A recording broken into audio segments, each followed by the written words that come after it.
Get ready to change the way you see the game. The brain is riddled with disease. These players come down with dementia and then Alzheimer's, and then they're gone. On the American agenda tonight. Playing with pain. Increasingly the price of life in the National Football League. We've heard so much recently on the danger of concussions in sport. This year, injuries in the National Football League may be out of control. By the mid-90s, the concussion crisis had made its way to NFL headquarters on Park Avenue in New York City. Football fans live for brutal blows. Look at James Harrison. And a very serious hit James Harrison lays out. Ann McKee, a leading neuropathologist who studies CTE in the brains of dead players. She showed me the damaged brains of former athletes, donated for her research.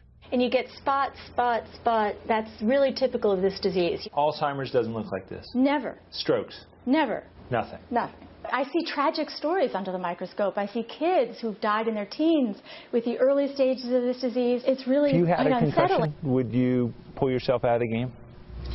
If I had a concussion, probably not. My first day of football, you said, you're going to guarantee 3 concussions, but we're going to pay for 5 years of your school. I'm saying absolutely.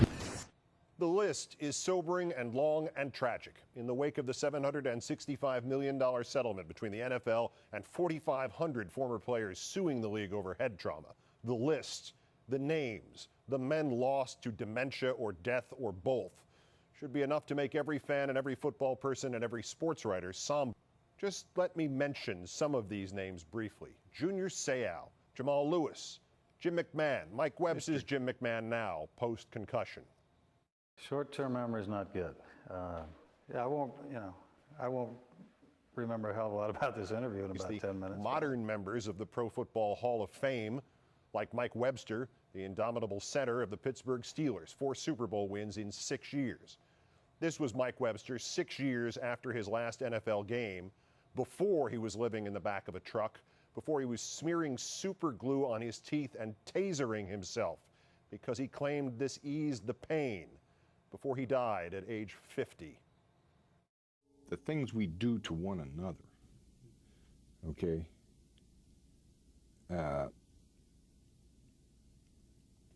Hell, I don't know what I'm saying. I'm just tired and confused right now. That's why I say I can't really, I can't say it the way I want to say it. I could answer this real easy at other times, but right now I'm just tired. Of Junior Seau, he drove off a cliff in 2010, and before he shot himself in the chest with a shotgun in 2012. But in point of fact, as the Duerson and Seau and many of the other cases suggest, irrational anger and disconnecting from the human pain of others are in fact warning signs for CTE or other possible concussion-related trauma.